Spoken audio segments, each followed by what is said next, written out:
আজকে আমি তোমাদের দেখাবো ম্যাকআউটের ফর্ম ফিল আপ করতে গেলে কিছু প্রবলেম ফেস করে ছাত্রছাত্রীরা। তো আমরা গুগল ব্রাউজারে আমরা চলে গেলাম।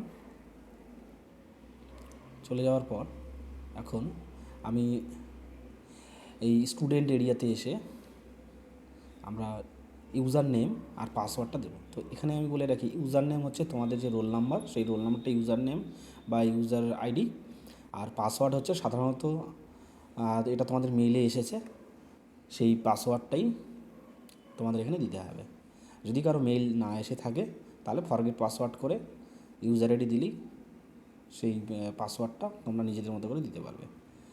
আচ্ছা, এবারে আমরা একটা সেভ করা ইউজার আইডি পাসওয়ার্ড আমরা দিয়ে দেবো। এখানে দিয়ে তোমরা দেখতে পাবে এখানে এক্সাম ফর্ম বলে একটা ফোল্ডার রয়েছে। এই ফোল্ডারে গেলে এখানে এডিট অ্যান্ড ভিউটা এটা করতে হবে। এবার অনেকের এরকম আসছে না, তার না আসার কারণ হলো তোমাদের মোবাইলটা ডেস্কটপ মুডে নেই। ডেস্কটপ মুড করে নিলেই এইরকম ইন্টারফেসটা পাবে। তো এডিট অ্যান্ড ভিউতে তোমরা এখানে ক্লিক করবে। ক্লিক করার পরে এখানে প্রিভিউ বলে একটা লেখা আছে, এই প্রিভিউতে ক্লিক করবে।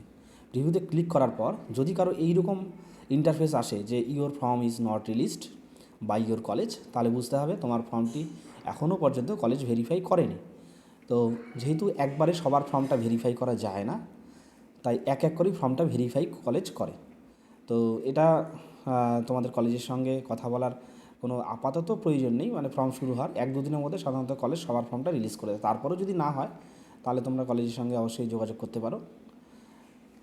আর এক্ষেত্রে আমি বলে রাখি যে তোমাদের ফর্ম ফিল আপের লাস্ট ডেট 28 তারিখ, ঠিক আছে। কলেজ ফর্ম ভেরিফাইয়ের লাস্ট ডেট হলো 27 তারিখ, আর তোমাদের পেমেন্টের যে ব্যাপারটা সেটা হলো 28 তারিখ লাস্ট ডেট।